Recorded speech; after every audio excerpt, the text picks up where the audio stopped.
In today's video, we are going to list the most underrated player from all 30 NBA teams. Now, I must say, this doesn't mean this player is the best on their team, or honestly, this doesn't even mean they're that good of a player. But I think there are plenty of guys around the NBA that don't get the flowers that they deserve. And today, we're going to list those players. But before we get into anything, please be sure to hit the like button and subscribe. I'm on the road to 1,000 subscribers. I'm so close. That would mean the world to me. I also unlocked memberships on the channel. If you'd like to become a member, just hit the join button right next to the subscribe button. But anyways, on to the video. Starting off with the Philadelphia 76ers, I have Tyrese Maxey. Now, obviously, Tyrese Maxey isn't some unknown player that you're just now hearing of, and Philadelphia is quite a big market, so he definitely gets his notoriety around the league. I don't think many outside of Philly fans or just fans of teams in the Eastern Conference really know much about Tyrese Maxey, but I'm gonna give him the attention that he deserves. Last season, in 52 games played, during the nightmare that was the Philadelphia 76ers 2024-2025 season, Tyrese Maxey had a career year, averaging 26 points per game, along with 6 assists and 2 steals per night. Now, his percentages did dip, but that was the least of anyone's concerns last year in Philadelphia. It's been awesome to watch Tyrese Maxey expand his game and become better and better year after year. Tyrese was, in my opinion, the biggest steal of the 2020 draft, and in his second season became a full-time starter, a 17 points per game scorer on 43% from 3. So that's why I'm not really tripping about his percentages this year. He's on much higher volume now, playing more minutes, and we have documented proof that he can shoot 43% from 3 in a season. He's actually done it twice. But you may be asking, why is a guy like Tyrese Maxey in the underrated video? I mean, he's averaging 26 points per game. He's a star. Well, that's kind of my point. I feel like Tyrese Maxey is one of the more overlooked players in the league. He can step on the floor on any given night and give you an efficient 30-piece. While being the lead initiator of the offense, he's also become a much improved playmaker. In the last 2 seasons, he's actually doubled his assists per night, and this is a no debate all-star level guard and one of the best point guards in the Eastern Conference. I just felt the need to give Tyrese Maxey a shout. With all the trouble in Philadelphia, I feel like the positives of Tyrese Maxey's come up in his game have been kind of overlooked for whatever reason. For the Milwaukee Bucks, I have Ryan Rollins. Ryan was a second-round draft pick by the Golden State Warriors in 2022. He was subsequently traded to the Wizards and then released, and then he was picked up by the Milwaukee Bucks, who actually gave him the opportunity to be a player in their rotation. Last season, in 15 minutes a night, Ryan Rollins scored 6 points a game, dished out 2 assists along with a steal, and shot 41% from 3. Now, obviously, with the Bucks releasing Damian Lillard, they have a massive hole at the guard spot. So if you can develop a guy like Ryan Rollins who can create his own shot, dish to open teammates, and be a reliable shooter from 3, you could have a serious starting point guard on your hands for 1/50th of the money that Damian Lillard was making. So I'm expecting Ryan Rollins to get a decent amount of burn this season. Kevin Porter Jr. and Cole Anthony are okay players in their own right, but there's certainly no guard on your roster that you have to be giving minutes to, so don't be surprised if you see a sneaky good year from Ryan Rollins and maybe becoming the starting point guard of this team. For the Chicago Bulls, I have Nikola Vucevic. Now, obviously, Vucevic is one of the more known players on the Chicago Bulls, but I don't think he's known in the ways that he deserves to be. Right now, Vucevic is pretty much just looked at as a veteran player, wasting the last few years of his NBA career on a rebuilding team. But what a lot of people don't realize is that Nikola Vucevic in his age 34 season is still averaging 18 points per game, 10 rebounds, 4 assists, shooting 53% from the field, and 40% from 3. I feel like Vucevic's season was heavily overlooked, especially for where he's at in his career. To be shooting 40% from 3 as a big man and still averaging double-digit rebounds and being on a $20 million expiring contract, it honestly blows my mind that no team has pulled off a trade for Vucevic yet. Now, obviously, I'm no Nikola Vucevic stan, and I definitely know he's not a savant on defense, but I think Vuce deserves a little bit more respect around the league, and I do hope he ends his NBA career on a competitive team. Now, whether he gets traded before the season starts or at the deadline, I'm sure the Chicago Bulls would take anything for him. But for any team out there that needs a big man that can stretch the floor and grab some rebounds, Vucevic would be excellent in that role for a majority of teams in the NBA. For the Cleveland Cavaliers, I have DeAndre Hunter. DeAndre was acquired by the Cavaliers at the trade deadline of last season in a trade where they pretty much only gave up a few second-round picks and in return received a legit starter at the 3, which is something that team was always missing despite them winning 64 games and having a historic season for the Cavs franchise. Max Strus and Dean Wade weren't perfect options as starters on this team, so you go out and get DeAndre Hunter, who in 27 games for the Cavs averaged 14 points a game and shot nearly 43% from 3. So while yes, this trade didn't ultimately help the Cavaliers win a championship, at least not yet, because the Cavs yet again lost in the playoffs. I think they are a much better team with than without DeAndre Hunter, and I expect him to play a huge role in the Cavaliers' success this season. DeAndre is going to be great for them. He's a good defender, he's a good shooter, he doesn't demand the ball, but he still scores efficiently in his own ways. Great player, and he's on a pretty solid contract as well. The Boston Celtics, I have Peyton Pritchard. Peyton Pritchard last season in 80 games played, averaged 14 points a night, dished out 3.5 assists, along with shooting 41% from 3. Peyton has been excellent in his role at backup point guard for the Celtics, one of the best players off the bench in the league, and I don't think people give him enough credit for being a huge offensive punch off the bench for these very successful Celtics teams. And with the Celtics entering this retooling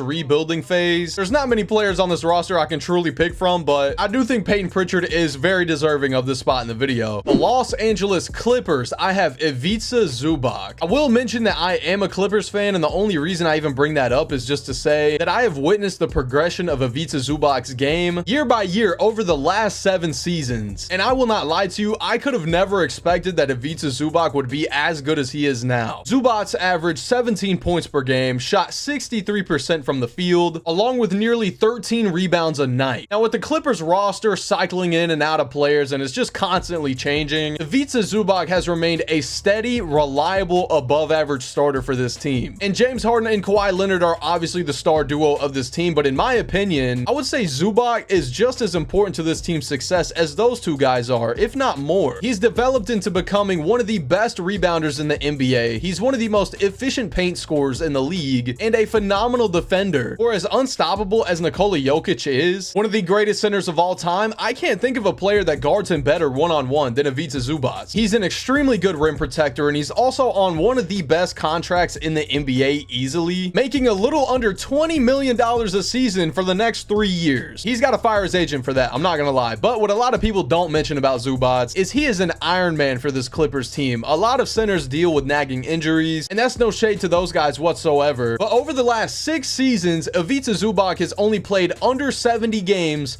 once, and in that season he played 68 games. He's so reliable, one of the most underrated players in the league. Shout out to Big Zoo. The Memphis Grizzlies, I have Jaren Jackson Jr. Now you're probably a bit confused. Jaren Jackson Jr. is the highest paid player on this team. He's known around the league. Why is he the most underrated player? Well, Jaren Jackson Jr. in this offseason received a max contract extension, which many have said was a massive overpay by the Grizzlies, and that came off the back of a disappointing first round series against the Thunder, where he scored 4 points in game 1 and 12 points in game 4. But I feel like now there's kind of this negative stigma around Jaren Jackson Jr. He's on one of the biggest contracts in the NBA. He's not a great rebounder, and he's disappointing when it matters the most, is the current rhetoric with Jaren Jackson Jr. But unfortunately, I think that has overshadowed the excellence of Jaren Jackson Jr.'s game. This is a guy who last season averaged 22 points a night, shot 49% from the field, 38% from 3. Very good offensive numbers, better than 95% of power forwards in the NBA. But it's when you factor in who he is defensively. Jaren Jackson Jr. has become one of the best shot blockers in the NBA, one of the best help defenders and team defenders, period. And finding a player like Triple J is almost impossible. There's not many players out there that you can get to play incredible defense, knock down the 3 efficiently, create their own shot, and not to mention he's only 25 years old, so he's just now, or at least close to entering his prime. So I don't think we've seen the best of Triple J yet. Maybe the contract was a bit much, but with the salary cap going up every year, somebody new breaks the record. I don't think that really matters too much for the Grizzlies, and I think Jaren Jackson Jr. is a guy who receives a lot more criticism than praise, and I don't think that's fair. The Atlanta Hawks, I have Zachary Risachet. Now yes, this might be just as mind-blowing as the last selection, the #1 overall pick in the most underrated players video, but to be real, I can't even say that I'm wrong when I make this selection. Zachary Risachet has to be like the least covered #1 overall pick in the last, I can't even think of how long. This is a 6'8" wing with insane defensive potential, shot creating ability, a promising 3-point shot, and in his rookie season he averaged 13 points a game and shot 36% from 3, played 75 games. If he can stay healthy again next season with more minutes and more involvement in the offense, I think he could break out. And if you can get a legit #1 overall pick value out of this guy, he becomes a star. You recently traded for Kristaps Porzingis, you have Dyson Daniels hounding the perimeter defensively, you have Trae Young, one of the best point guards in the East, East, this team could be one of the best teams in the Eastern Conference if all things go according to plan and they stay healthy. And I think Zachary Ricochet plays a big role in that possibility for this team this season. The Los Angeles Lakers, I have Rui Hachimura. Rui was a player I actually really liked coming out of the 2019 draft. I always expected him to at least be a solid starter in the NBA, and he's done pretty much that. Now he's a 13 point per game scorer, shooting 51% from the field and 41% from three. And that's no outlier because the season beforehand he shot 42% from three. And with the Lakers being a far from complete roster, many holes still remaining, many players yet to be traded that everyone is expecting to be traded, I would be in absolutely no rush to trade Rui Hachimura, who is a good defender, a great three-point shooter, has a good midi. I would look to keep this guy around on an extension before I traded him. And maybe he's not the ideal starting power forward for this Lakers team that wants to win a championship, but I still think for a Lakers team that's probably the biggest market in the NBA, all of their players are discussed in some right, Rui still somehow doesn't get credit for how solid he's been for the Lakers since he's been traded there. The Orlando Magic, I have Moritz Wagner, the brother of obviously Franz Wagner. In 30 games played last year, averaged 13 points per game, shot 56% from the field, and shot 36% from three. Unfortunately, last season, in only 30 games, he went down with a season-ending injury, and the Magic for sure missed his presence with a down Wendell Carter Jr. season, but the Magic brought him back on a one-year deal, and I think he is an excellent role player for this team, who have not been great offensively in the Franz Paulo era. A stretch big off the bench for a team that really doesn't have great shooting in general. I wouldn't be surprised if Mo Wagner played himself into a big contract in next free agency. The Dallas Mavericks, I have Najee Marshall. Najee signed with the Dallas Mavericks in last year's free agency on a 3-year, $27 million deal, which I thought was great value for them, and he has only proved me right. Last season, Najee was one of their more healthy and reliable players. He averaged 13 points, 5 rebounds, 3 assists, and shot 51% from the field. He was an excellent role player for them for the price. Fortunately though, with the Dallas Mavericks adding Cooper Flagg in the draft, you obviously have PJ Washington, you have Klay Thompson who plays small forward minutes. There may not be a ton of minutes for Najee Marshall this season, which is fine, unless they plan on playing him at point guard like they did last season, which I personally wouldn't do, but hey, a good defender off the bench who has playmaking capabilities. Najee Marshall could be a hot name at the trade deadline, and I think he'd be a perfect fit for pretty much any NBA team. And for the Mavericks, who have been in the news for, you know, every reason under the sun over the last year, not many people are obviously talking about Najee Marshall. I think he's earned the right to be in this video. For the Brooklyn Nets, I have Day'Ron Sharpe. Day'Ron Sharpe just re-signed with the Brooklyn Nets in this year's free agency on a 2-year, $12 million deal, which I actually thought was kind of an underpay. I thought Day'Ron could have got even more money in this year's free agency class, with a lot of teams like the Lakers, Warriors, Pacers, and more looking for center play. Day'Ron Sharpe is a guy who can come off the bench and give you an efficient 8 and 7 while playing solid defense, although being a bit undersized at 6'9". He is another guy I would watch at the trade deadline. He's obviously on this rebuilding Brooklyn Nets team. There are still teams out there that could use a backup center, so I would watch Day'Ron Sharpe. But in my opinion, a pretty underrated player. He's very solid in his role. The Denver Nuggets, I have Peyton Watson. I wanted to go with one of the younger guys on this Nuggets roster. I feel like Christian Brown has his moments, but you don't see much from Peyton Watson, who the Nuggets selected in the 2022 draft. And this season played a career high 24 minutes a night, and we saw the first signs of reliable three-point shooting this year from Peyton Watson. He shot 35% from three, and that's really the only thing that held him back from getting more minutes on this team. He's a quite solid defender. He's 6'7", damn it, but I think he has real potential. Now, will we see that on the Nuggets? Probably not, but he's only 22 years of age. He has plenty of time to get better. I think he could be pretty damn good 3 years from now. The Indiana Pacers, I have Obi Toppin. Now, with the Pacers going on this insane finals run last season, you heard about Miles Turner, you heard about Benedict Mathurin, heard about Pascal Siakam, you heard about Tyrese Halliburton, obviously. The guy who was very productive for this Pacers team in the regular season and especially in the playoffs was Obi Toppin. He's a guy who can jump out the gym, catch some lobs, and has become quite a reliable three-point shooter as well. He is quite literally the perfect guy to back up Pascal Siakam. I think his value to this team has flown under the radar. He's been very good for them. I am interested to see what he would look like as a full-time starter on an NBA team, but for now, I'll be happy with him as a backup, I guess. For the New Orleans Pelicans, I have Yves Missi. Yves was one of the better rookies out of last year's draft. In his rookie season, he averaged 9 points, shot 55% from the field, along with 8 rebounds. He was a saving grace for this Pelicans team, who damn sure needed some center help, and I think he's played his way into becoming the full-time starter for this team now and for the future. He's got good size at 6'11", shown shot blocking ability, and he's only 21 years old. But with the Pelicans being one of the worst teams in the Western Conference last year. Everything went wrong for them. Everyone was injured. Nothing about their season was discussed too much ultimately, but I think jxmyhighroller had a great rookie season and there's a lot to build on, and I'm excited to see his future in the NBA. The Detroit Pistons, I have Jaden Ivey. Now with the resurgence of the Detroit Pistons, with the emergence of Cade Cunningham, you see these big words I'm throwing out here? Pressure is now on for the Pistons to be one of the best teams in the Eastern Conference, a pressure that they previously did not have. And the Pistons continued being one of the better teams in the Eastern Conference after Jaden Ivey went down. Unfortunately, Jaden only played 30 games this year before going down with a season-ending injury. I feel like it's gotten lost in the shuffle that in the 30 games played, Jaden Ivey averaged 18 points per game and shot 41% from three. For a Pistons team that has struggled with its spacing over the last few years, that was kind of the concern with Jaden Ivey, whether or not he could be the long-term shooting guard next to Cade, because ideally you want a reliable three-point shooter next to Cade in the backcourt. Jaden Ivey in limited games did prove that he can knock down the three efficiently, at least in stretches. And with Jaden Ivey entering a contract year, I'm expecting him to go crazy. Shut down all the doubts on whether or not he can start alongside Cade in the backcourt. I think they are going to be a great duo to watch this year, and I am rooting for Jaden Ivey's comeback.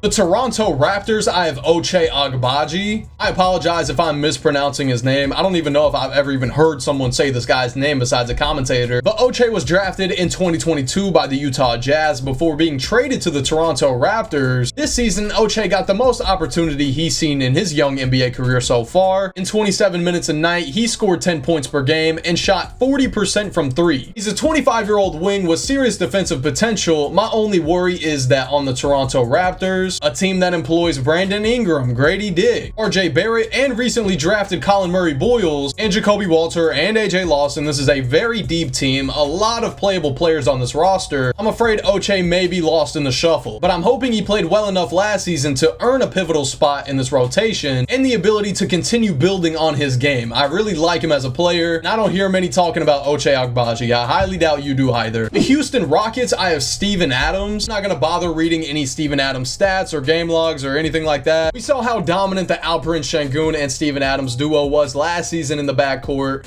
Front court, my bad. And I'm very glad that the Houston Rockets decided to bring back Steven Adams and run this thing back, because that duo defensively was an absolute nightmare. And Steven Adams played a big role in the Rockets' success this season. He's one of the most loved players in the NBA, but I think because of his age at 32, with him playing less and less minutes every year, people are kind of underestimating him. He is still a good player, and he will continue to play a role in the Rockets' success. The San Antonio Spurs, I have Harrison Barnes. Back-to-back unks here. Harrison Barnes in his age 33 season averaged 12 points per game, shot 51% from the field and 43% from three. Statistically, the best three-point shooter on this Spurs roster. And I believe they even took on a first-round pick because he was viewed as a bad contract. What an absolute home run by the Spurs, and I expect him to continue being a big part of their rotation. Now, as far as what his future is on this team, I'm not certain. He's on an expiring $19 million contract. Like I said, he's 33, but if he's going to continue being a good defender and continue knocking down the three this efficiently, I might even look to bring him back. But either way, Harrison Barnes played great last season, and he deserves some respect. The Phoenix Suns, I have Grayson Allen. Now, I don't have to tell you that the Suns situation is one of the worst in the NBA, and it has been over the last 2 seasons or so. The Bradley Beal trade just completely wiped out this franchise. But Grayson Allen's tenure over the last 2 years with the Suns has gone quite under the radar. He's been statistically the best shooter on this team. Last season, he shot 43% from three, and the season beforehand, shot 46% from three, and was the best three-point shooter in the league that year. I know Grayson Allen's history at Duke. I know what he is as a player. I know he's very hated. He's a dirty player, but at the end of the day, you have to acknowledge that he can shoot the skin off the ball, and he's also a decent defender, so shout out to Grayson Allen, I guess. The OKC Thunder, I have AJ Mitchell. AJ Mitchell recently received a 3-year contract extension with the Thunder. In his rookie season last year, he averaged 6 points per game and shot 49% from the field and shot 38% from three. A rare, efficient rookie guard season from AJ Mitchell. With the Thunder getting a lot of press, obviously being the NBA champions, one of the youngest and deepest rosters in the NBA, but AJ Mitchell is a guy that not a lot of people may know. And he flashed some promise in his rookie year, and he's going to be staying around for the next 3 seasons. So I'm excited to see how Mark Daigneault uses him for the future. The Minnesota Timberwolves, I have Jalen Clark. Jalen Clark was selected by the Timberwolves at the end of the second round in the 2023 draft, and in 40 games this season, Jalen Clark got a chance to ball. In 13 minutes a night, he shot 47% from the field and 43% from three. Now, with the Timberwolves losing Nickeil Alexander-Walker in free agency, they're going to be expecting the younger guys like Terrence Shannon Jr. and Jalen Clark and Rob Dillingham to really take it up a notch this season. I'm excited to see how Jalen Clark plays in year 2. Obviously, I could have put another guy here, but I thought Jalen Clark was probably the least discussed amongst this Timberwolves young core. And in his rookie year, he showed legit promise. And if he can continue to shoot this well from three, I would expect him to get a good amount of opportunity in his sophomore season. The Portland Trailblazers, I have Shaedon Sharpe. The Portland Trailblazers selected Shaedon Sharpe 7th overall in the 2022 draft. This was a risky pick at the time. Shaedon was viewed as a project player. He was very young coming out of the draft. His skill set was still very raw, an unpolished prospect that the Trailblazers decided to add to their team. We are now in the last year of Shaedon Sharpe's rookie contract, and this season he averaged 18 points per game, grabbed 4 rebounds, dished out 3 assists, and shot 45% from the field. Well, now that Shaedon is entering his contract year on a Trailblazers team that's most likely looking to compete after acquiring Drew Holiday, we're going to see an even larger leap from Deni Avdija. You also got Toumani Camara, just a very well-rounded Portland Trailblazers team that could sneakily make the play-in. And Shaedon Sharpe, through his first 3 seasons, has flashed brilliance. He has elite potential as a shot creator, he has elite bounce, he can jump out the gym, and he has potential as a defender. The only thing Shaedon really needs to work on, and the last thing preventing him from a breakout season, is consistent shooting from behind the arc. Last season, he only shot 31% from 3, which was a career low, but if he can get back to shooting in the higher 30s like he did in his rookie year, with the improved shot making ability, I'm expecting him to get smarter with the ball as well, take more timely shots, and if there's any time for Shaedon Sharpe to put it all together and become a star, it is now, and I fully expect him to do that in 2026. The Golden State Warriors, I have Quentin Post. Quentin Post was selected at the end of the second round of the 2024 NBA draft. In his rookie season, he played 42 games, averaged 8 points and 3.5 rebounds a night. But what really stands out about Quentin Post's rookie season was the three-point shot. And for a Warriors team that's always lacked big man depth, maybe I shouldn't say always, but it feels like it's been this way for a while, a big man you select at the end of the second round shot 41% from 3 in his rookie season.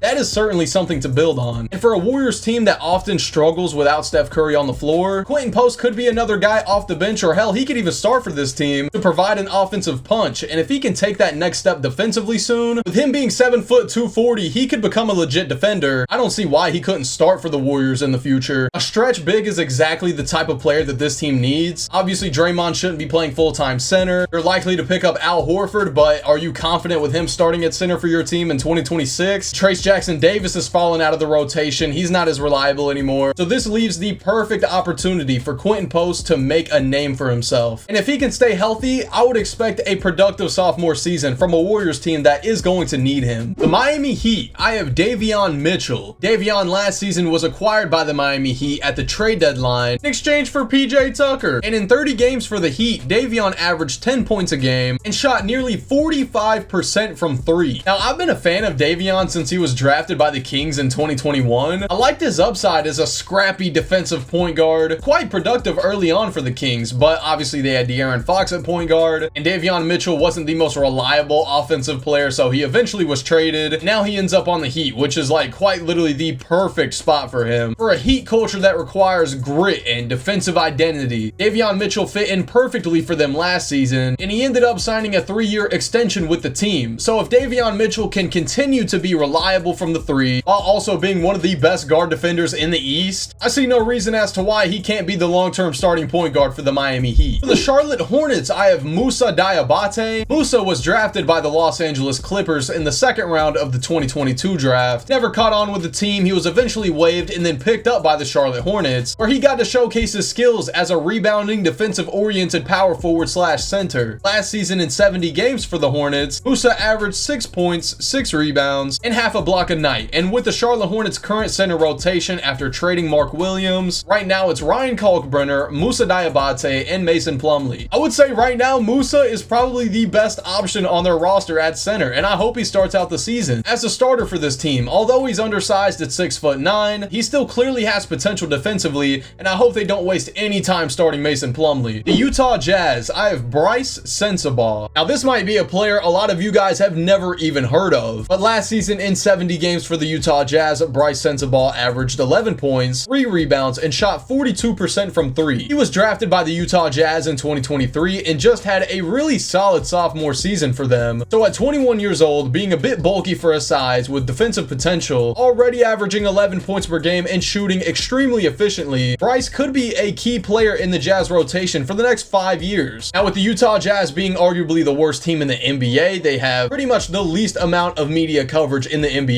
There's probably 10 players on this Jazz roster you could have put in this spot, but I wanted to give Bryce some love because you don't hear many people talking about the name Bryce Sensabaugh. I think he's earned the attention, and I hope the Utah Jazz give him more minutes and more responsibilities so we can see just how good Bryce Sensabaugh can be. For the Sacramento Kings, I have Keon Ellis. Keon is like the poster boy for an underrated NBA player. He's on a lackluster team, not getting the minutes he deserves, and plays extremely well without receiving much attention in return. Last season, Keon averaged a career high 8 points per game, shot 49% from the field and 43% from 3, on 1.5 assists and 1.5 steals per night. Keon is arguably the best defender on this Kings team, and obviously for a team that starts Zach LaVine, starts Domantas Sabonis, starts DeMar DeRozan, there's not much defense on this team to go around, and when Keon Ellis wasn't receiving the minutes he deserved to start the season by Mike Brown, Kings fans were in an uproar because Keon is exactly the type of player this Kings team needs in order to be successful. Somebody who can guard the other team's best perimeter player and being able to consistently knock down the three, which is another issue that the Kings struggle with. So I'm expecting Keon to get the most amount of minutes he's seen in his career this year, and I'm not going to expect him to continue shooting 43% from 3, but if he can remain in the high 30s to 40s while being locked in defensively, he could get a serious bag in this next free agency. The New York Knicks, I have Guerschon Yabusele. Guerschon signed with the New York Knicks on a 2-year deal, leaving the Philadelphia 76ers in this offseason. And for the Sixers, Guerschon played quite well for them. In 70 games, he averaged 11 points per game, shot 50% from the field, 38% from 3, and grabbed 6 rebounds a night. For a Knicks team whose biggest weakness was their depth, I think Guerschon was a home run signing for them. Get a backup forward who can come off the bench, play good defense, cut to the basket, and shoot the 3 efficiently. I think he was a great get for the Knicks, and I think this addition might take them into the next tier of Eastern Conference competitors. And for the final team of the video, the Washington Wizards, I have CJ McCollum. CJ McCollum was acquired by the Wizards in the Jordan Poole trade, and I think CJ McCollum's career has pretty much just been written off. He's an expiring contract, he's entering his 30s or mid-30s now. He'll be a free agent at the end of this season, but he's presumably going to play out the last year of this deal on the Washington Wizards, a rebuilding team who have a lot of guys to give minutes to. But I think he as a player is being actively forgotten. He's been averaging 20 points per game every season for the last 11 years. CJ McCollum is like that. And no, he can't be like the best player or second best player on an NBA championship team, but he can still be a good starting point guard in the NBA. Well, that's gonna wrap it up. If you did enjoy, please be sure to hit the like button and subscribe. Again, sorry about the audio of this video. I have it now fixed. Hopefully you can tell. But yeah, that should be good to go next video, and I hope to catch you guys there. But until then, I'm out. Deuces.